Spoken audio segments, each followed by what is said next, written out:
안녕하세요. 번지풍강 제45강 진행하겠습니다.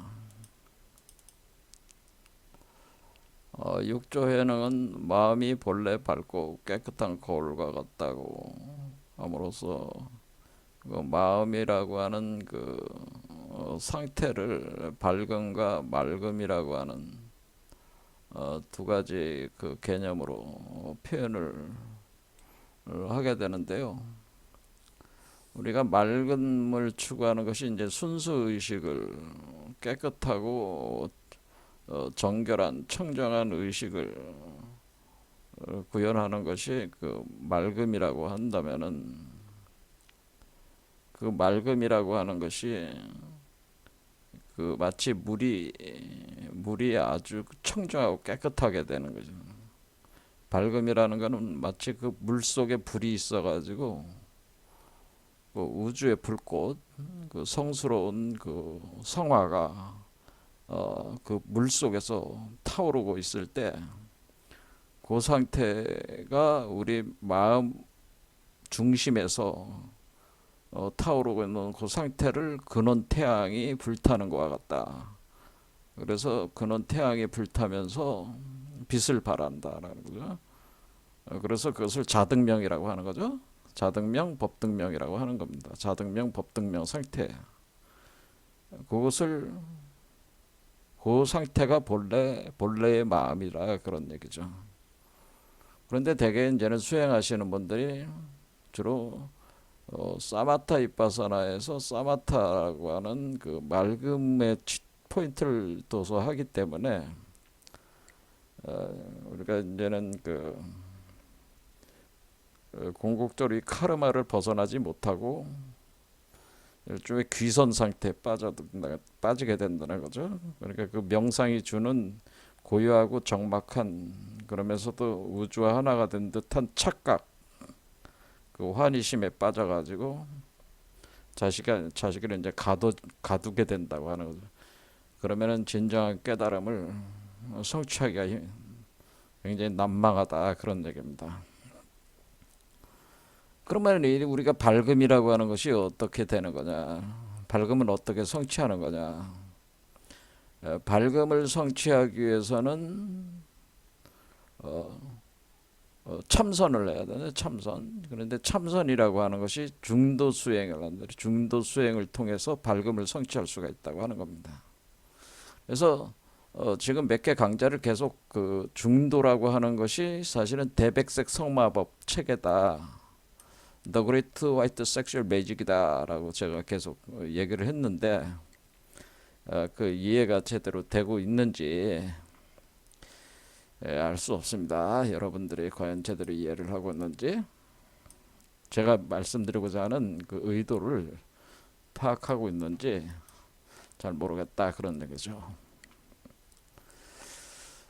자, 어쨌든 우리는 그 불교라고 하는 것이 그 공성 연기가 불교의 핵심 사상인데, 공성은 감춰진 본래 성품이고 그것이 활동성을 가지면서 현상계로 마야 환영 세계를 만들어 나갈 때 그것을 연기 구조로 만든다고 하는. 근데 연기 구조라고 하는 것은 바로 이것과 저것이 동시에 그 생성되거나 동시에 소멸하는 대대적 작용을 하고 있기 때문에 반드시 연기법에 의해서 연기법에 드러나는 세계는 드러나는 마야 환영 세계는 반드시 뭐겠어요? 분별적 이원성의 세계라는 거죠. 분별되면서 분별적인 이원성의 세계로 드러날 수밖에 없는 거죠. 왜냐하면 연기라는 것 자체가 이원성을 전제로 하는 것이기 때문에 그래요. 그래서 우리가 공성의 상태를 일심이다라고 하는 것이고, 연기 상태를 두 개의 상으로 쪼개져 나가는 분열된 상태다 이렇게 표현하는 거예요. 그래서 우리가 공성으로 다시 회복한다고 하는 것은 일심으로 다시 돌아간다 그런 얘기예요. 그러니까 두 개가 쪼개졌던 것이 하나로 돌아간다. 그러니까 이온 분별수는 이온성이니까 숫자로 이게 2가 되는 거죠. 2. 그런데 원래 공성 상태는 1이란 말이에요. 1. 너는 0에서 1이 들어가 있는 상태입니다. 좀 더 공성을 그 어떤 이미지적으로 숫자적으로 표현하자면은 이렇게 그 우리가 요런 게 공성 상태라고 보면 돼. 요렇게 이제 원인데 여기가 비어 있잖아요. 비어 있는데 여기 1이 있잖아요. 요게 하나의 종자라는 거죠. 일심 상태라는 거죠. 근데 이것이 이 공성이 현상계로 드러날 때는 이원성으로 드러난다고 하는 거죠. 그래서 보통 요런 상태를 역학에서는 태극이라고 하는 거예요. 태극. 태극은 그러니까 음양이 쪼개지기 전에 음양으로 쪼개지기 전의 상태가 태극이라고 하는 거예요. 그다음에 음양으로 쪼개져 나가면은 양이 그다음에 사상 8개 이렇게 계속 분열돼 나간다네. 2, 4, 8 하면서 계속 분열돼 나가서 이 우주 세계를 이제는 분열적인 마야 환영의 우주 세계가 형성이 된다고 하는 겁니다. 그러니까 1이 2가 되고 2가 4가 되고 4가 8이 되고 이렇게 확장 분열이 되는, 그래서 이 세계가 형성이 됐다고 하는 거죠. 그러면은 이 문제를 풀려면은 결국 이원성의 문제를 풀어야 된다라고 하는 겁니다. 그럼 이원성의 문제를 풀려면은 이 폴라리티, 바로 이런 두 개의 극성, 그것을 우리가 보통 음양이다. 음양이라는, 철학적으로는 음양이라고 하고 인간적으로는 남성과 여성, 남녀라고 하는 것이고, 뭐 가치적으로는 선악이라고 하는 것이고, 우리가 뭐 자연적으로는 천지라고 하는 것이고, 그리고 그 광명체로는 우리가 태양과 해와 달이라고 하는 거죠. 이런 식으로 우리가 두 개가 동시에 생성하고 두 개가 동시에 소멸하는 구조에 대대하는 구조를 가지고 있다고 하는. 그래서 이 두 개로 돼 있는 게 합의를 해야 되는 거잖아요. 그러면 합의를 한다는 건 뭐예요? 합의를 한다는 거를 중도를 확보를 하는 건데, 그것을 보통 불교에서는 그걸 아주 어렵게 철학적으로 형이상학적으로 얘기를 하는 겁니다. 그러니까 불교에서는, 선불교에서 주로 이제 뭐 성철 스님 같은 거 그런 얘기를 하는 거죠. 이제는 중도는 쌍차 쌍조다, 이런 식으로 설명을. 그럼 사람들이 쌍차 쌍조라 그러면 뭔 얘기인지 알아들을 수가 없단 말이에요. 중도. 그러니까 중도가 돼야 되는데 두 개를 합하는 것이 쌍차 쌍조다. 이렇게 하면 쌍차 쌍조가 뭐냐, 또 이게 되는 거거든요. 차라고 하는 것은 양변을 제거를 한다는 거예요. 그러니까 이온성을 없애는 게 쌍차 작용이에요. 그러니까 우리가 쌍차라는 거는 저는 이온성을 없애는 것. 그럼 이온성을 없애면 어떻게 돼? 이온 분별심을 없애는 것. 심을 벗어나는 것. 없앤다기보다도 이제 벗어나는 상태. 뭐 벗어나는 것, 이렇게 하겠습니다. 그리고 이온 분별심을 벗어난다고 하는 것은 다시 일심으로 돌아가는 거잖아요. 일심으로. 회개하는 거니까 이것은 공성으로 다시 돌아오는 거잖아요. 그러니까 이온 분별심은 우리가 연기인데, 연기적 세계인데, 이 연기적 세계를 벗어난다고 하는 것은 일심으로 회개를 해야지만이 그것을 벗어날 수 있다는 거죠. 그러니까 쌍차작용은 벗어나는 거예요. 그런데 쌍차작용이 이렇게 이온 분별심을 벗어나려면은 서로가 동시에 생성된 거니까, 동시에 소멸시키려면 어떻게 해야 돼요? 벗어나려면 섹스를 해야 돼. 섹스. 이걸 얘기하는, 섹스라고 하는 거를 우리가 남녀간의 그런 섹스만을 생각하지 마시고, 이게 두 개 결합할 때 아주 남녀의 관계에서 아주 극렬한 어떤 결합 과정이 최고로 그 여러분들 인간이 경험할 수 있는 그 결합에 있어서 가장 강력한 결합을 체험을 어떨 때 많이 해요?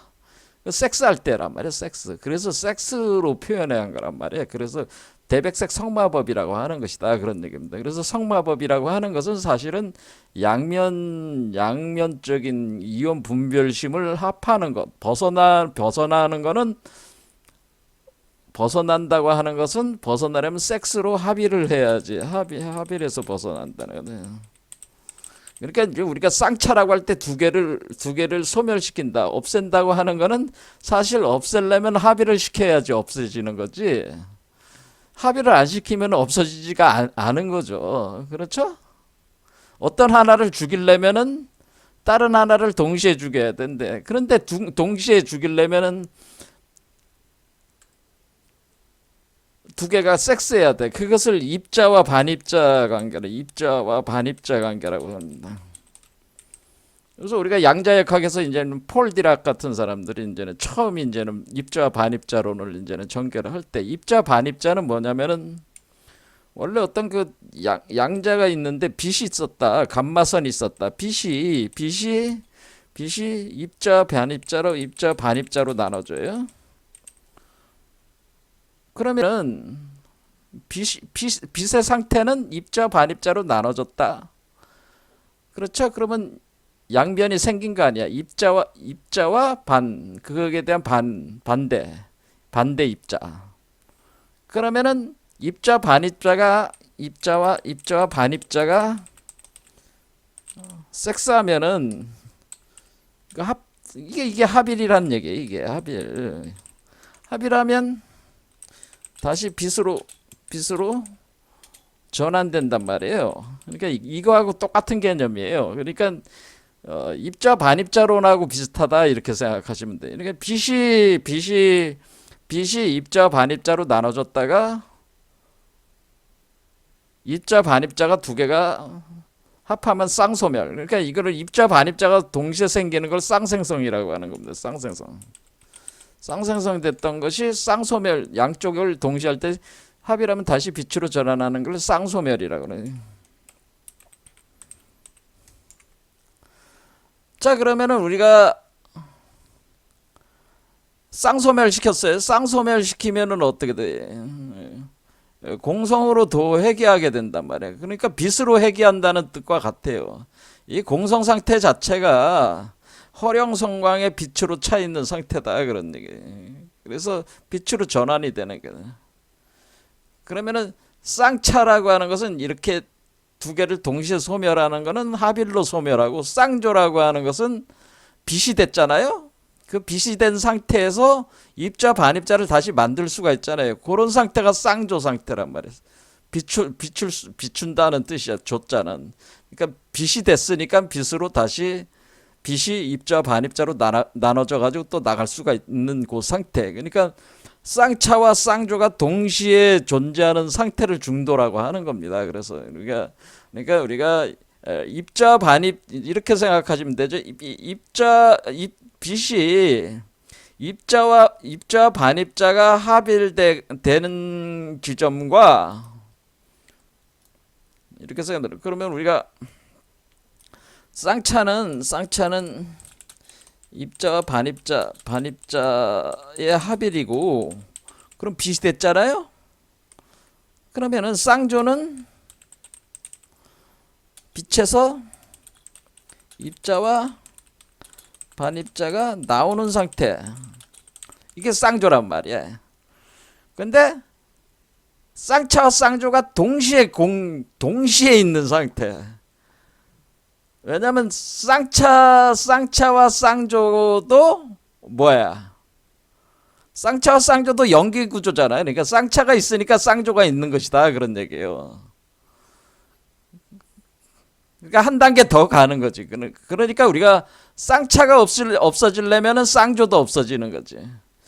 그러니까 쌍차와 쌍조가 동시에 있어야 되는 거예요. 그러니까 쌍차도 아니고 쌍조도 아니다 이런 얘기가 또 되는 거예요. 그러니까 이렇게 논법이 이런 식으로 간다 그런 얘기입니다.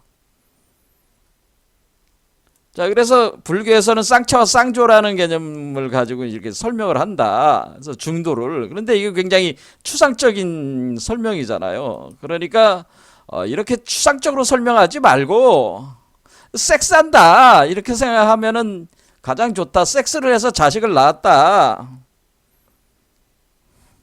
대백색성으로 섹스해서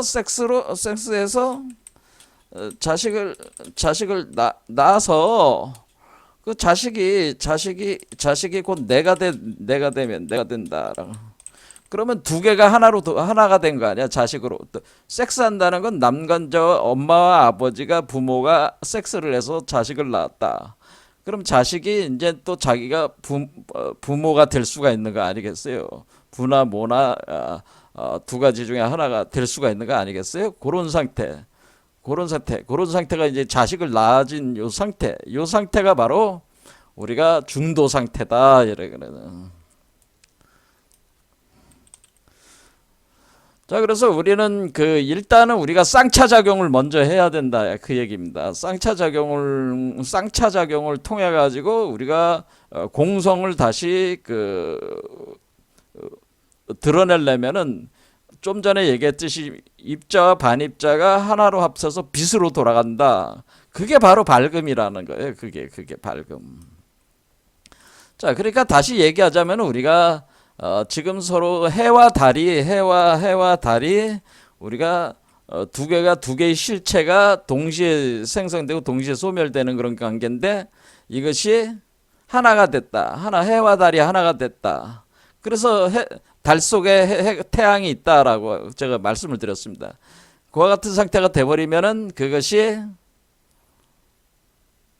대백색 성마법이 되는 거죠. 대백색 성마법이 되는 상태가 돼가지고 그런 상태가 바로 우리가 음양, 남녀, 선악, 천지, 해달 요 해와 달로 이렇게 되면은 이런 개념이 되면은 어떻게 되는 거예요? 이게 요렇게 밝음 이런 우리가 쌍차장 그러니까 이 중도합일은 바로 밝음을 성취하는 과정이다. 이렇게 이런 개념이라는 걸 아셨겠죠. 그렇죠. 그러니까 우리가 중도 합의를 한다는 것은 더 그레이트 섹슈얼 매직이라고 화이트 섹슈얼 매직을 하는 거는 밝음을 성취하는 거죠. 그래서 우리가 마음이 밝고 맑게 본래성이라는 것이 밝고 맑다고 하는 것은 본래 일심을 회복하는 건데 일심을 회복하려면은 본래 일심을 회복하려면 지금 이온 분별적인 마야 환영 구조를 쌍차 소멸시켜야 되는데 그거는 두 개의 이온 분별이 동시에 대대하면서 쌍작용을 하고 있기 때문에 합해가지고 동시에 소멸. 마치 그것은 입자와 반입자를 하나로 합하면 빛으로 변하는 것과 같다. 그래서 그것이 밝음이 되는 것이다라고 하는 거죠. 그러니까 우리가 마음이 밝아지는 마음을 밝게 하는 거는 바로 뭐냐면은 중도 수행, 쌍차 과정. 그러니까 우리가 이것을 우리가 영기 구조를 공성으로 돌리는 거니까 바로 그것이 색적 시공하는 과정을 통해 가지고 우리가 색적 시공이라는 것 자체가 쌍차 작용이란 말이에요. 공증식 시색이라는 것 자체가 쌍조 작용이란 말이에요. 그러면 하강과 상승이 동시에 일어나면은 쌍차와 쌍조가 동시에 진행되는 거란 말이에요. 그러나 일단은 우리가 상승작용을 시간적인 차원에서는 우리가 상승작용을 하는 거기 때문에 색적 시공을 한단 말이에요. 색적 시공을 통해 가지고 이온 분별심을 제거를 하게 되는데 그 제거하는 방식 자체가 섹슈얼 매직이 아니면은 더 그레이트 화이트 섹슈얼 매직이 아니면은 성취할 수가 없다고 하는 겁니다. 그래서 제가 계속 강조하는 게 여러분들이 자꾸 제가 섹스라고 하니까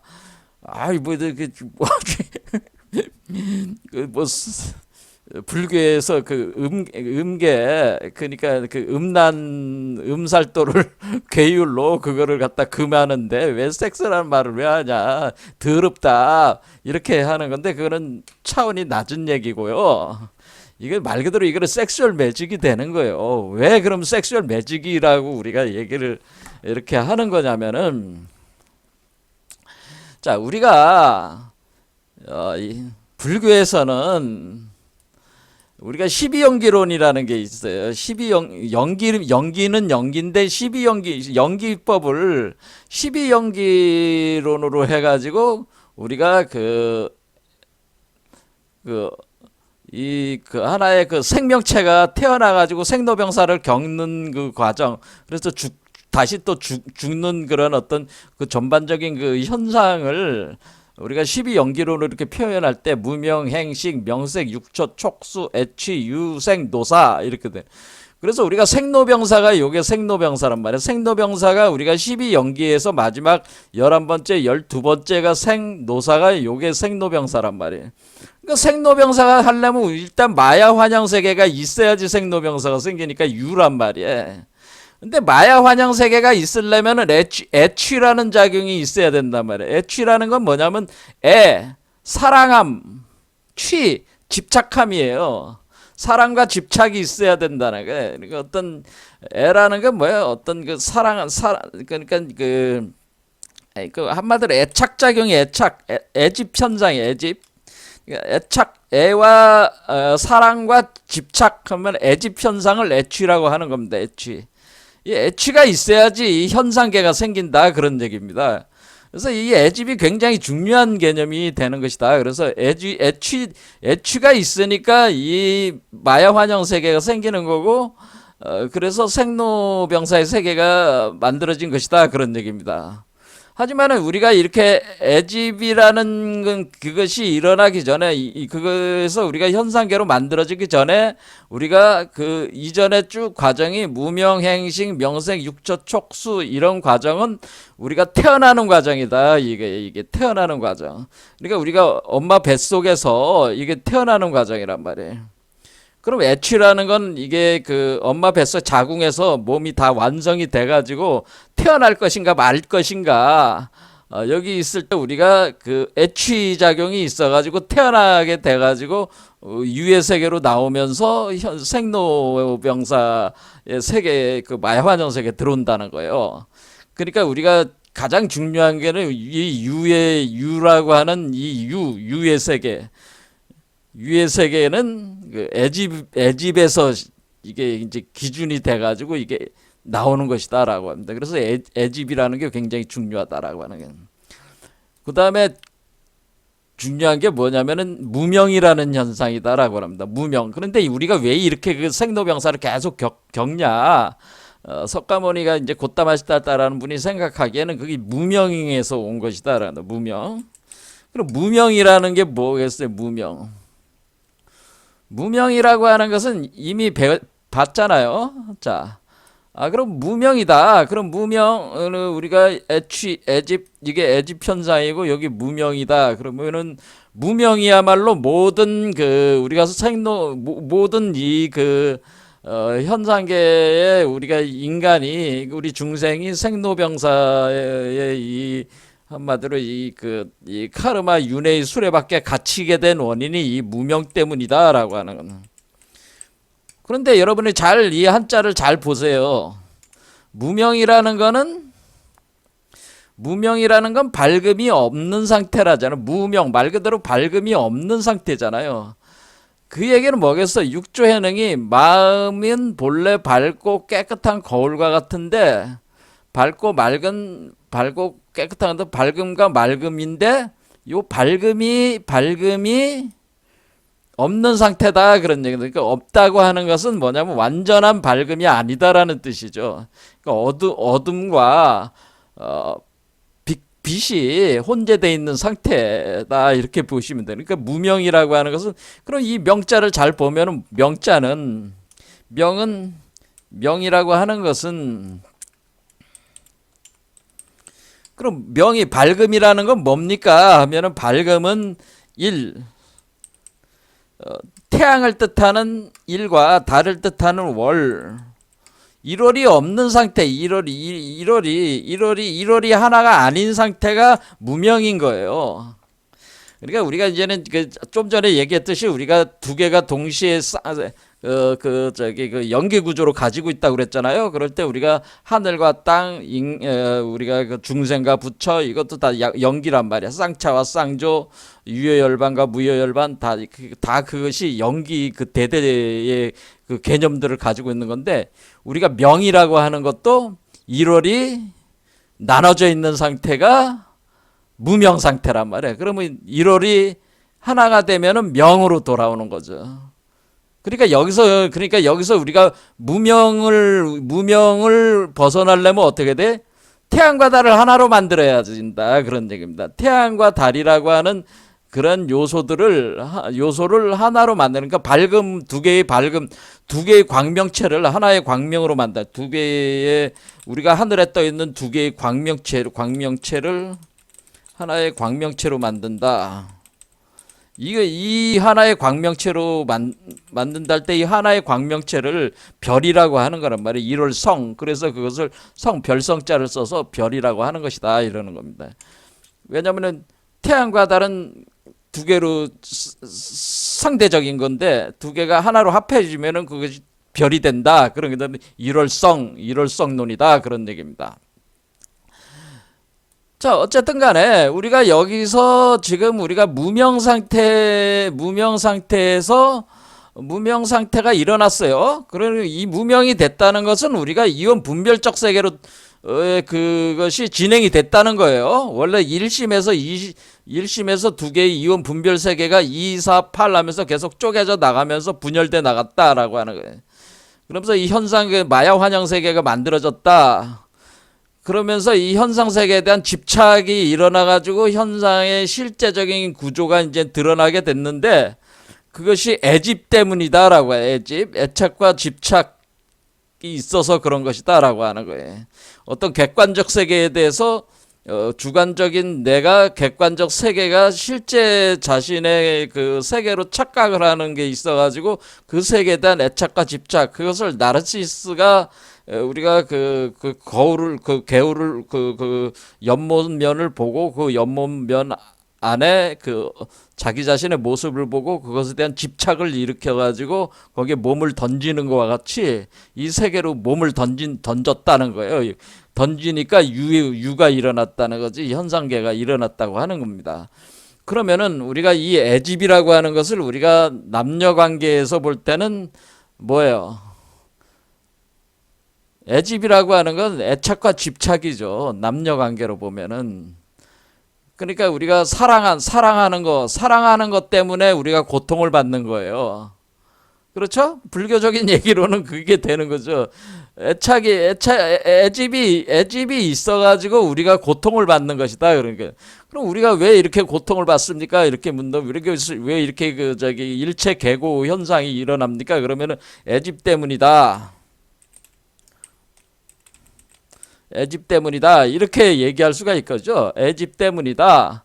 근데 애집 중에 애집은 가장 적나라한 애집은 뭐냐면은 그 남녀 사이의 섹슈얼 종족 번식에 대한 그 욕망, 그것이 가장 강력한 그 애집이다, 그런 얘기입니다. 그런데 이렇게 생각해 보시면은 결국 우리가 그러면 무명이 있고 그것이 쭉 나가서 애집이 있어서 현상계가 생겼는데, 현상계가 이렇게 이제는 그 마야 환영 세계가 있었는데 이것을 벗어나려면 애집을 버려야 돼. 그러면 애집을 버리려면 어떻게 버려야 되겠어요? 제가 여러분한테 애집을 떨쳐버려야 됩니다. 그래서 다 그렇게 가르치잖아요. 그래, 음사도 하지 마라. 애집을 버려라. 애착과 집착을 버려라. 모든 번뇌만상의 근원은 이 애착과 집착 때문이다. 어떤 특정한 상태에 대해서 집착하지 마라. 이렇게 계속 가르친단 말이야. 그런데 그걸 어떻게 없앤단 말이야, 그거를? 그렇잖아요. 그러니까 어떻게 없애는 거냐면은 결국에는 애집을 없애려면 애집으로 없앨 수밖에 없어요. 그래서 이 방법은 뭐냐면은 우리가 이제 돌을 닦는 방법은 애집 때문에 번뇌 망상생계가 생겼는데 애집으로만이 번뇌망상을 벗어날 수 있다는 거예요. 그러니까 애집은 우리가 이거 본래 부처인 내가 애집 때문에 내가 번뇌망상 세계 속에서 살게 됐지만은 또 그 애집을 통해서 또 내가 부처가 될 수가 있는 것이다라고 하는 겁니다. 그래서 중생이 곧 부처라고 하는 얘기는 같은 감정의 그 뿌리는 동일하다고 하는 겁니다. 그러면은 그러면 중생의 애집과 부처의 애집은 어떤 차이가 분명히 있겠죠. 그건 뭐겠어요? 중생의 애집이라고 하는 것은 우리가 사랑이다. 그러면 사랑이라는 말을 써서 내가 저 여자를 사랑하고 저 여자가 이 남자를 사랑을 한다. 둘은 사랑의 관계다고 할 때 이 사랑이라고 하는 것을 크게 세 가지로 해서 육체적 사랑이 있고 정신적 사랑이 있고 영적 사랑이다. 영적 사랑이 있다. 이렇게 3단계가 있다고 생각을 해봅시다. 그러면은 우리가 사랑이라고 하는 것이 뭡니까? 사랑이라는 게 바로 애잖아요. 사랑애자잖아요. 그래서 사랑이라는 것이 우리가 육체적 사랑이 있고 그 다음에 정신적 사랑이 있고 그 다음에 영적 사랑이라는 게 있는 거예요. 그러면 우리가 이 현상계에 있는 사람들은 대부분 뭐예요? 육체적 번식, 육체적 사랑에 치중해 있다 그 얘기입니다. 육체적 사랑을 넘어서서 육체적 사랑을 하지 말라는 얘기가 아니라 육체적 사랑을 토대로 해서 깨우침을 얻어서 정신적인 사랑으로 나가야 됩니다. 그 다음에 정신적 사랑을 충분히 체험을 한 후에 깨우쳐서 영적 사랑으로 나가야 되는 겁니다. 그래서 이 육체적, 정신적, 영적 사랑의 완전성을 향해서 우리가 이제는 나아갈 때만이 이 애집 현상을 벗어날 수가 있는 거예요. 그러니까 애집을 애집으로 깰 수밖에 없다고 하는 겁니다. 그러니까 사랑 때문에 문제가 생긴 거는 결국 사랑이라는 거에서 문제를 풀어야 된다고 하는 거예요. 내가 육체적 사랑 때문에 고통을 받는다면 육체적 사랑을 승화시켜서 정신적 사랑을 전환시킬 수 있는 내가 그 수준으로 내가 나가야 되고, 또 정신적 사랑의 또 한계 때문에 또 받는 고통이 있다면 또 그것을 또 승화시켜서 더 높은 차원의 사랑으로 날 또 승화시켜 나가야 되고, 이렇게 계속 나가야 된다고 하는 겁니다. 이런 거를 대백색 그러니까 대백색 성마법이 이런 거다 그러는 겁니다. 대백색 성마법이 바로 궁극적으로 추구하는 것은 뭐예요? 이 애집이라고 하는 사랑의 완결성, 사랑의 완전성, 그것을 우리가 완전한 결혼이라고 하는 겁니다. 퍼펙트 메리지라고 하는 겁니다. 퍼펙트 메리지.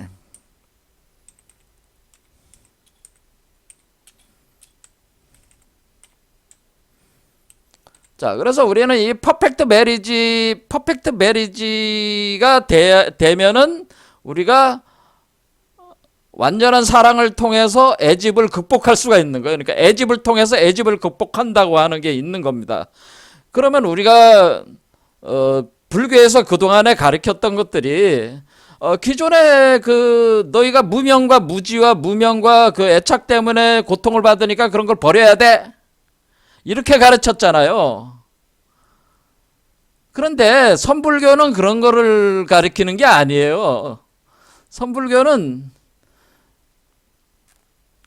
우리가 애집 때문에 고통을 받잖아요. 그러면 고통을 받았어. 그러면 애집으로 푸는 거예요. 애집으로. 결국 현상적인 세계에서 풀어야 되는 거예요. 그렇게 이치가 돼 있는 거란 말이죠. 이게 도라고 하는 것이 이 세계를 회피를 해가지고 이 세계를 피해가지고 다른 데로 아미타 극락 세계라고 해서 다른 데로 가가지고 거기서 극락의 감정을 느끼는 게 아니고 이 세계에서 사랑이라는 사랑이라는 불완전한 사랑으로 인해서 우리가 고통을 겪는 것들에 대해서 우리가 완전한 사랑을 완전히 습득해 나가는 걸 통해 가지고 그것을 문제를 풀어나가는 것이 선불교가 추구하는 원래 본래의 그 선불교가 가지고 있는 그런 특성이다, 그런 얘기입니다. 그러니까 이 선불교는 어떤 추상적인 어떤 그런 어떤 이 세계 외에 무슨 다른 뭐 극락이 있고 천당이 있고 천국이 있고 이런 걸 얘기하는 게 아니고 뭐겠어요. 우리를 저기로 따지면은 사랑은 사랑으로 풀어야 되는 것이다, 그런 얘기입니다. 그래서 우리가 여기서 중도성을 확보를 하려면은 그러면은 우리 인간이잖아요. 우리는 인간이니까 인간에게 있어서 가장 강력한 우리가 양가 감정, 이 감정이 뭐겠어요? 사랑과 증오라는 감정이잖아요. 사랑과 증오. 이 사랑과 증오라는 거를 가지고 우리가 우리 감정을 활용을 해가지고 우리가 도를 성취해 나가는 것이 이것이 대백색 성마법이다, 이런 얘기죠. 이것은 완전한 결혼을 통해서 성취하는 과정이고 이것이 본래 참선의 개념이다라고 해요. 참선이라는 건 삼이라는 뜻이기 때문에 부모와 자식, 그래서 부모가 결합을 해서 자식으로 하나가 되는 거. 근데 그 자식이 뭐예요? 육체적 자식, 정신적 자식, 영적 자식. 그러니까 육체적이면서 정신적이면서 영적인 자식을, 그러니까 이게 어떻게 되는 거야? 이게 밑에 있을 때는 여러분들은 육체적 자식만 낳게 된단 말이야. 그래서 이 번뇌 망상의 속에 계속 들어올 수밖에 없어요. 그 다음에 여기 오면, 여기 심장 차크라까지 오면은 정신적 자식을 낳을 수가 있단 말이에요. 그 다음에 여기까지 올라가면은 영적 자식을 낳을 수가 있단 말이에요.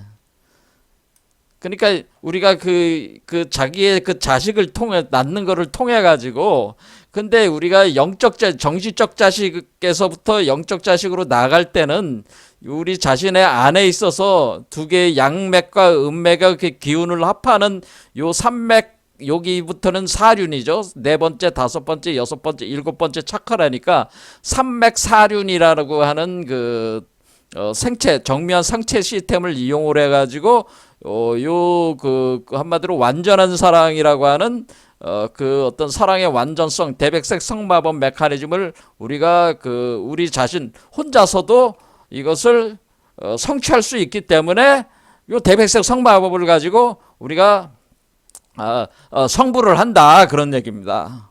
그러니까 참선이라고 하는 것은 이런 대백색 성마법을 이렇게 전개를 하는 것이 참선이다, 그런 얘기입니다. 이게 본래적 그런 개념이다. 그것은 사실 중도를 성취를 하는 것이고, 사실은 가장 본질적인 거는 사실은 사랑이라고 하는 완전한 사랑을 향한 정신적 사랑, 영적 사랑을 향해서 나가서 완전한 결혼의 상태, 음과 양이 하나가 된 상태, 일심인 상태, 일심으로 나온 자식, 만들어진 상태, 그것을 성취하는 것이 사실 중도 수행이다, 이런 얘기죠. 그것이 참선이다라고 하는 겁니다. 그러면은 우리가 이와 같이 이렇게 참선과 같은 이러한 방식의 어떤 수행법이라고 하는 것이, 그러면은 어떤 불교에서 얘기하는 것이 이거는 지금 선불교에는 이것이 뚜렷하게 나타나지 않지만은 밀교에는 정확하게 나타나고, 그래서 선불교는 굉장히 여전히 형이상학적이라는 걸 알 수 있어요. 선불교는 형이상학적이다. 그래서 뭐야? 그러니까 알 듯 모를 듯한 소리들을 많이 하게 되는 거네. 근데 아주 적나라하게 따지자면은 대백색 성마법인데, 그거는 밀교 같은 건 아주 적나라하게 얘기를 해주는 거예요, 그거를. 그러니까 어떻게? 그게 더 설득력이 있죠. 그렇죠? 선불교보다 사실은 더 설득력이 있죠. 그런데 선불교를 밀교적 개념으로 이해를 하면은 선불교가 더 심오하기는 해요. 왜냐면 형이상학적이니까. 밀교는 형이학적이고. 하지만은 보통 사람들이 이야기에는 밀교가 훨씬 섹슈얼 메커니즘이다 그러면 금방 이해를 하잖아. 근데 선불교는 무슨 중도다 뭐다 선과 악을 그 양변을 날려버리고 중도를 취한다. 뭐 그 어떤 것도 선택하지 않는다. 뭐 이런 아 무슨 얘긴지도 모르는 얘기를 이제 하는 거야. 그러면은 사람들은 헷갈리는 거죠. 그게 무슨 얘긴지. 근데 그거는 합의를 하는 거를 통해서만이 가능한 건데, 그 선불교에서는 요런 점이 상당히 제가 생각하기에는 선불교는 많이 부족한 부분이 이런 부분이 많이 부족하다. 그런 얘기입니다. 제가 제 생각입니다. 자, 그러면은 우리가 그러면은 지금 제가 얘기했듯이 그럼 이렇게 대백색 성마법이라고 하는 이 참선적 이 방법이 그러면 이게 그 밀교 체계나 또는 어떤 선불교 형이상학전 선불교가 표방하고 있는 그런 내용성이 뭐 고따마 시달다라는 양반이 그 처음으로 이런 걸 뭐 제안을 한 거냐 뭐 발명을 한 거냐 이 수행법을 발명을 한 거냐 그게 아니고 원래 이게 고대로부터 내려오는 어, 그 메커니즘이라고 하는 겁니다. 이 자체가 이 참선은 고대로부터 내려오는 그러니까 다시 말씀드리자면은 참선은 고대로부터의 그 어떤 수행 체계다라고 하는 겁니다. 그런데 이것이 사실은 불교나 이런 데 흡수돼서 들어간 거죠. 이것을 좀 더 세련되게 만든 게 선불교다 그런 얘기죠. 밀교나 선불교나 이 고대로부터의 그 대백색 성마법 체계를 성마법 수행 체계가 고대로부터 이미 내려오고 있었는데 그것을 참선은 그 세를 그 불교적으로 각색한 것이다. 불교적으로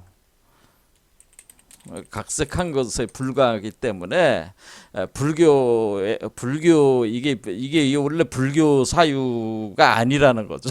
원래 불교도 다른 데서 이렇게 배워온 거라 그런 얘기입니다. 제 말씀은. 자, 그래서 지난 시간에 원래 이것은 그 고대의 그 신화 체계에서 이미 대백색 성마법 수행 체계는 고대의 그 우리가 이제 기원전 3, 4천 년 이전 그러니까 이제는 석가모니는 기원전 600년이니까 그거보다 한 2500년에서 3, 4천 년 전에부터 이미 내려오는 그런 수행 체계인데 이것이 이제는 그 다양한 그 신화적 그 내용성 속에 이것을 가지고 내려오고 있다고 하는 거예요.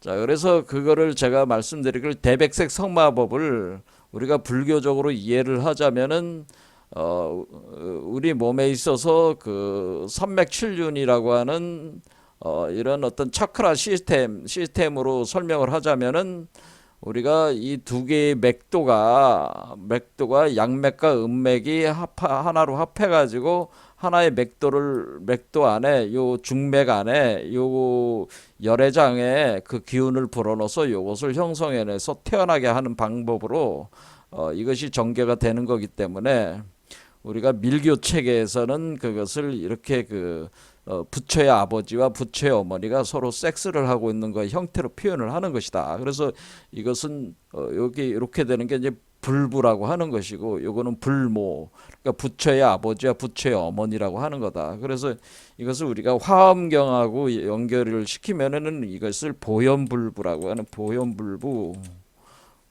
그 다음에 이건 보현불모라고 하는 거고요. 그 다음에 여기서 태어나는 이 아이를 가리켜서 우리가 보현대인이라고 하는 겁니다. 요거를 보현대인.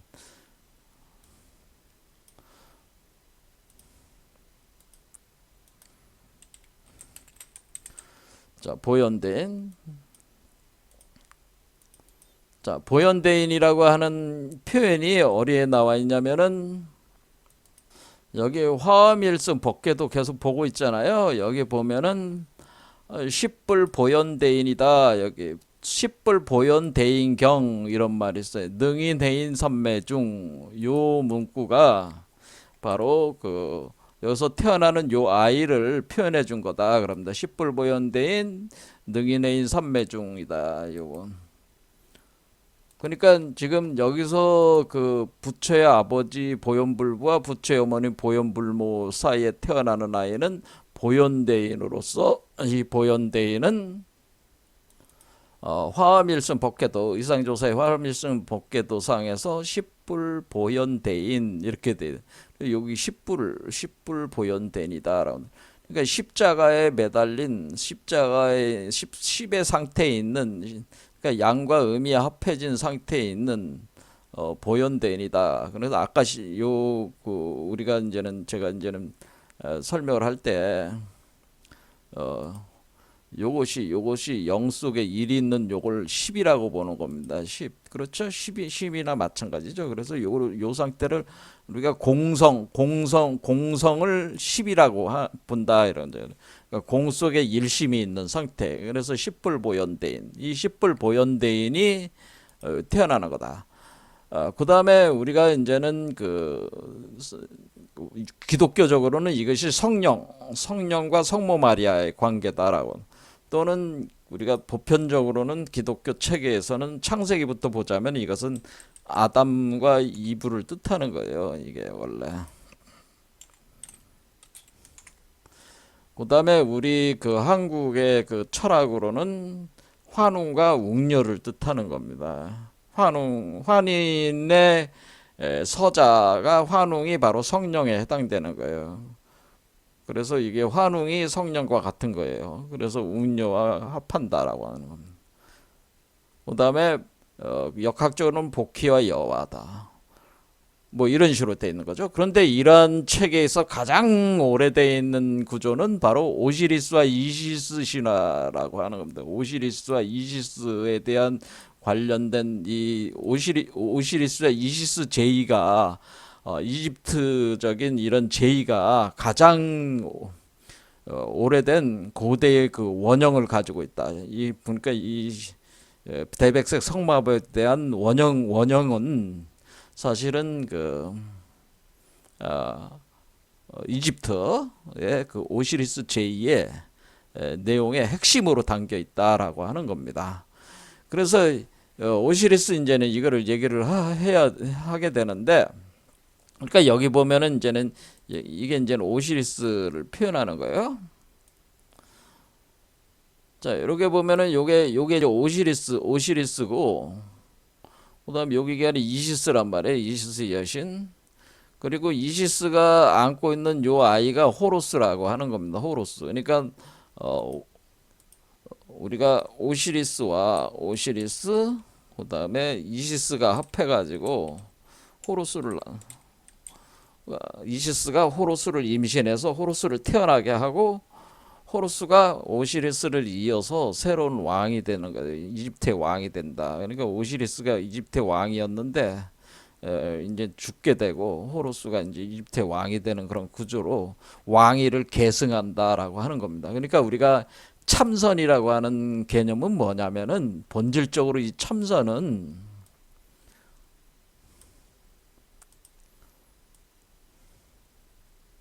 참선이라는 본 뜻은 뭐냐?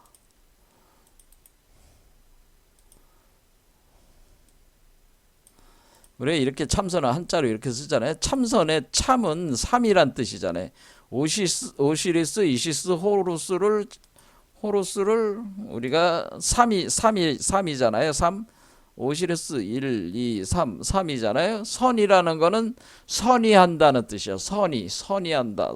요 선자는 고유할 선으로 이렇게 하는데, 고유하다는 개념보다는 뭘로 우리가 이해를 해야 되냐면은 이 선자는 왕위를 넘겨준다는 뜻이, 왕위를 넘겨준다. 이게 선이한다.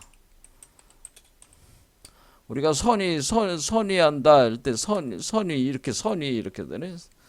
선이. 그러니까 왕위를 넘겨준다니나.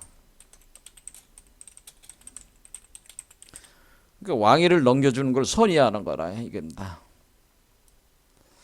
자, 우리가 이제 네이버 한자 사전을 보면 선자 있잖아요. 선자는 좌선한다는 의미잖아요. 봉선한다라는 건 산천에 제사 지내던 그래서 봉선이라고 그러는. 뭐 선종, 선불교 할 때 선이다. 불교와 관련된 것, 뭐 이게 선자네. 좌선한다, 털을 닦는다라는 뜻도 있다라는. 물려준다, 전수한다, 물려준다, 전수한다 이런 개념. 물려줬다, 전수한다. 여기 뭐가 있어요? 양위한다라고 해서 양위한다. 왕위를 양위한다. 왕위를 넘겨주는 걸 양위한다는 선위한다. 그렇죠? 양위한다, 선위한다, 바꾼다. 왕을 바꾼다 그런 뜻이에요. 그런데 사람들은 보통 이 선자를 지금 우리가 선불교 그러니까 선불교의 선자는 뭐냐면은 우리가 사람들이 이제 선종이다 이렇게 하면은 선종이 뭡니까? 그러면은 선종이 뭡니까? 선종하면 이렇게 선종이라고 쓰잖아요. 선종이 무엇인가? 이렇게 물으면은 그 뭐죠? 이게 선이니까 뭐 좌선하는 거니까 좌선하는 그 좌선 아닙니까? 이렇게 얘기하는. 그거는 뭐 동어 반복이지 뭐 선이 뭡니까? 그러니까 좌선하는 겁니다. 뭐 그게 뭐 대답을 한 거 아니잖아요. 이 선자는 방금 전에 얘기했지. 왕위를 넘겨준다는 개념이래. 양위한다는 개념, 물려준다. 선위 개념이 있고, 그 다음에 전수하는 개념이 있는 거죠. 이렇게, 그러니까 넘겨주는 거예요. 자, 그러면은, 오시리스가 자기 아들인 호루스에게 왕위를 넘겨주는 거잖아요. 그렇죠? 오시리스가 호루스에게 왕위를 넘겨주는 거예요.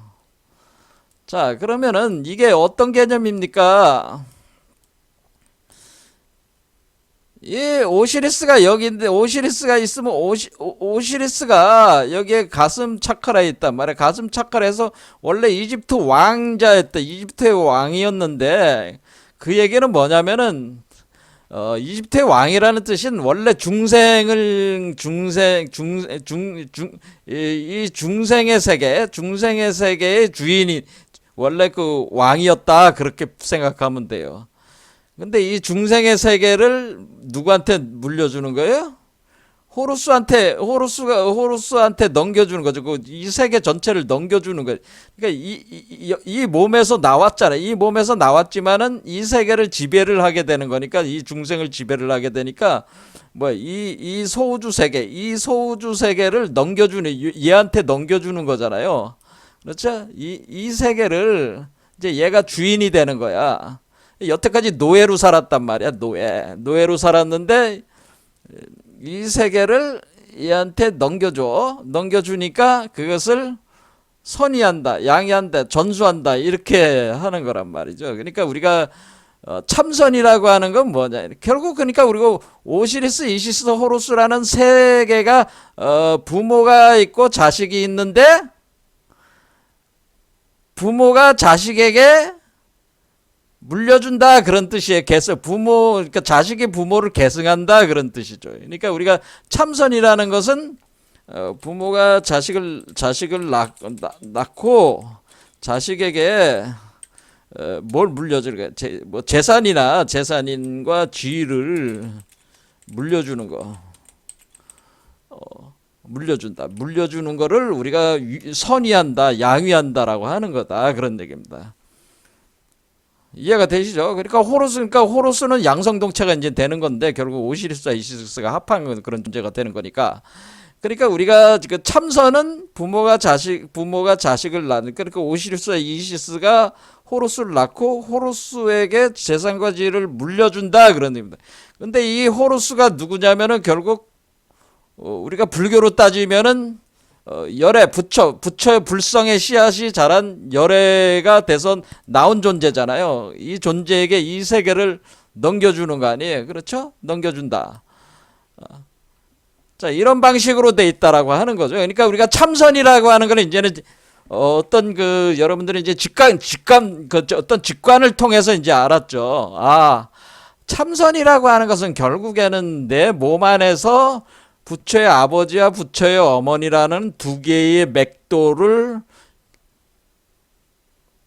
결합을 시켜가지고 대백색 성마법을 통해서 결합을 시켜서 아이를 하나 만들어내고 그 아이 그 원래 씨앗에 있는 그 씨앗을 활성화시켜서 아이를 만들어내고 그게 부처가 되고 그게 내가 되는데 그게 해탈을 하게 되면은 이 세계에 대한 권리를 넘겨받게 되는 것이다. 이렇게 넘겨받게 되는 이것이 참선이구나. 그러면은 우리가 그러면은 어떻게 되겠어? 그러면은 이렇게 뭐 앉아가지고 자 그러면 우리가 좌선이라고 하는 거는 뭐냐?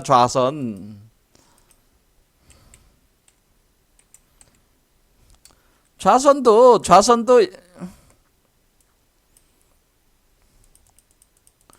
앉는다는 건 사람 두 개가 있잖아요. 사람 두 개가 흑토가 있단 말이야. 사람 두 개가 여기 흑토자란 말이야. 어떤 기반에 사람 둘이 이렇게 서로 일종의 좌라고 하는 것은 여러분이 양 다리를 꼬면서 앉는 건 뭐예요? 양 다리를 꼬아서 앉는다는 거는 섹스한다는 거예요. 양 다리를 오른쪽 다리와 왼쪽 다리를 꼬은 거는 뭐예요? 오른다리, 왼다리 꼰다. 이거는 스스로 섹스한다는 개념이에요. 사실은 오른다리와 왼다리를 꼬아서 이렇게 앉아 있는 거는 여러분들이 이 나무로 보면은 이 그 나무의 가지 부분이 가지가 서로 그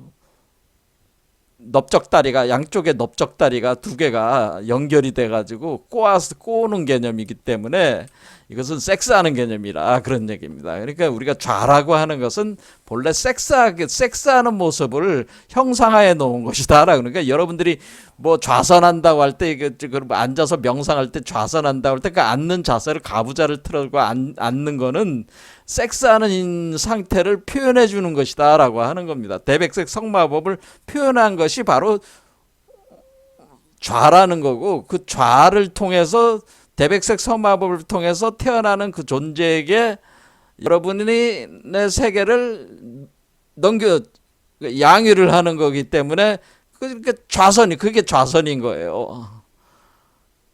자, 그러니까 좌선이라고 하는 것은 명상하는 게 좌선이 아니죠. 자, 그러니까 여러분들이 그러니까 좌선해라. 그러면 좌선 명상하는 게 좌선이라고 생각하는데 명상하는 게 좌선이 아니다라고 하는 겁니다. 제가 드린 말씀, 명상하는 게 좌선이 아니다. 제가 드리고 싶은 말씀을 정확하게 이해를 하셨는지 모르겠습니다. 자, 그래서 좌선이라고 하는 것은 명상하는 게 좌선이 아닙니다. 참선이라고 하는 것은 여러분 몸 안에서 음과 양을 대백색 성마법을 작용을 시켜가지고 몸 안에서 그 새로운 존재를 부처의 씨앗을 있으니까 그것을 활성화시켜가지고 부처로 태어나게 해서 그 태어난 아이가 여러분 자신이 됨으로써 노예 상태에 있었던 카르마에 갇혀있던 여러분 자신의 세계를 넘겨주는 거죠. 넘겨주는 그 주인에게 돌려준다는 그 주인에게 주인이 된 존재. 그러니까 이 존재는 이제 주인이 되는 존재니 주인이 된 존재에게 그 세계를 주는 거죠. 상속시키는 거죠. 상속해서 넘겨주는 거죠. 알아서 해. 뭐 이런 것처럼. 이런 게 이제는 우리가 참선이다. 이런 얘기입니다. 참선의 본질이다. 이런 얘기입니다. 자, 그래서 오시리스 신화에 의하면 지금은 이제는 호로스 시대가 왔다라고 그럽니다. 호로스 시대, 지금이 호로스 시대라는 호로스 시대. 호로스 시대라는 건 뭐예요? 우리 몸속에서 이제는 그 호로스가 태어나는데, 이 봉황이 태어나는 거예요. 매로 이렇게 형상화되어 있는데, 이 호로스가 바로 제3의 여러분의 1달러 지폐에 있는 지폐의 전시안을 그걸 호루스의 눈이라고 하는 거예요. 이걸 호루스의 눈. 그러니까 여러분들이 뭐가 되는 거예요? 호루스가 되는 거예요. 호루스. 그렇죠? 그래서 호루스 시대가 왔다라고 하는 겁니다. 지금 이 시대가 전시안이 호루스의 눈이다. 그러면은 우리가 그 호루스 시대가 왔다는 걸 호루스 에온이다라고 하는 겁니다. 에온. 에온을 하나의 시대로 보는 거란 말이에요. 시대. 호루스 시대가 왔다. 호루스 에온이다. 이렇게 표현을 한다는 거예요. 자, 그러면은 우리가 오시리스와 이시스에 대한 얘기를 하질 않고 그 바로 직접 저기를 표현을 했는데, 다음 시간에 오시리스 신화에 대한 얘기와 참선에 대해서 다시 이집트적인 그 관점에서 또 하도 낙서 메커니즘을 이용을 해서 또 다 같이 설명을 해보도록 하겠습니다. 감사합니다.